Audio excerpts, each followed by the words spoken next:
Bukan bola bekel biasa, tapi bisa nangkep jenis binatang Pokemon apa aja. Asep ngincer satu Pokemon soalnya dia belum punya binatang peliharaan. Dilempar sama dia bola itu, yang buat Pokemon incerannya bisa keisep ke dalam. Kalau Pokemonnya cocok, pasti bakal jinak di dalam bola. Tapi entah kenapa, Asep selalu nggak pernah nemuin Pokemon yang cocok. Pasti selalu keluar lagi dari bolanya. Dan bukannya nurut, Asep malah diincar balik sama Pokemon sekecil Uprit, tapi power kekuatannya bisa bikin orang cepirit. Semua orang di kota ini diwajibin harus punya Pokemonnya masing-masing. Soalnya selain pemiliknya bisa dilindungin, kerjaan manusia juga Pokemon bisa ngebantuin. Tukang parkir pakai Pokemon, jadi nggak usah harus bayar pakai duit recehan dulu. Kayak begini baru namanya negara maju. Ketika itu Asep dapat panggilan dari pihak kepolisian yang ngabarin kalau bapaknya si Asep ini baru kena musibah semalam. Mobilnya tiba-tiba kena ledakan yang bikin anaknya si Asep harus nempatin tempat tinggal lama bapaknya. Dia ngikutin alamat di mana almarhum bapaknya tinggal, dan pas buka laci penitipan barang-barangnya dulu, Asep nih ketemu sama satu perempuan yang kayak mencurigakan. Sebut aja namanya Cantika. Cantika ini nggak percaya kalau bapaknya Asep udah nggak ada. Soalnya dia nggak nemuin bukti setelah bapaknya kena tragedi. Di kamarnya juga Asep nemuin satu barang bentuknya cairan yang dia sendiri nggak tahu itu apaan. Tapi ketika dibuka isinya asap ungu, yang kalau misalnya Pokemon di luar mencium asap itu bisa berubah mendadak jadi kayak stres dan gila. Asep masih belum tahu gunanya cairan begitu.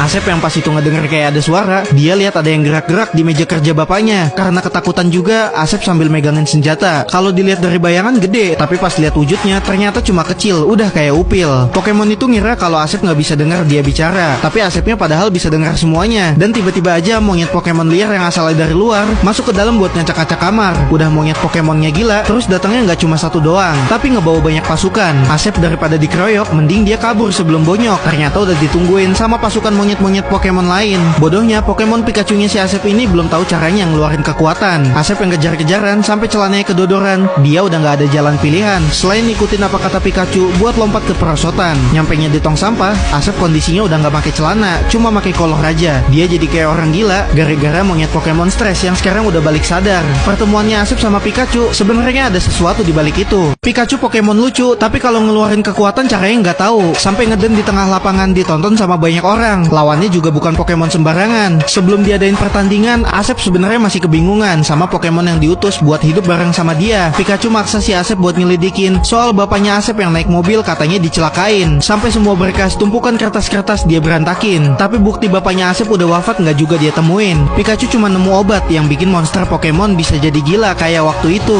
Kalau Asep dari obat itu sekalinya udah kecium, Pokemon pasti langsung nggak bisa diam, langsung menggila dan juga ganas. Makanya Asep jadi mau cari tahu asalnya dari mana obat itu. Dia dikasih info sama Cantika, cewek kenalannya, buat dengerin apa yang dia suruh. Cantika juga kebetulan nyari dalang di balik penyebaran obat itu. Makanya si Asep sama Pikachu datang ke pertandingan adu Pokemon.